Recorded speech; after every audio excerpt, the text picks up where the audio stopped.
বৃষ্টির দিনে খেতে ইচ্ছে করছে চালতার ভর্তা।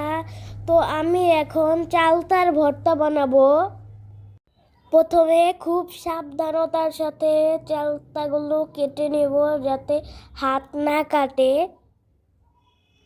কাটা শেষ হয়ে গেলে ভিতরের বিচিটা ফেলে দেব, ফেলে ধুয়ে নিব।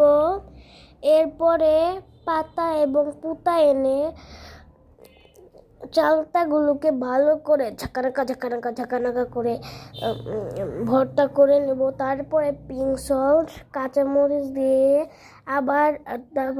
কাঁচামরিচ দিয়ে মাখিয়ে নিব। এই তো আমাদের চালতা ভর্তা হয়ে গেছে। এখন আমি সবাইকে ভাগ করে দিচ্ছি, কারণ আমরা সবাই খাবো মজা করে।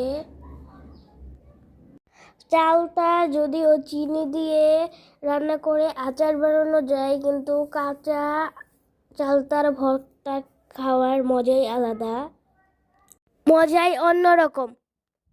তো এখন আমরা সবাই খাচ্ছি, চাইলে আপনারাও খেতে পারেন কাঁচা চালতার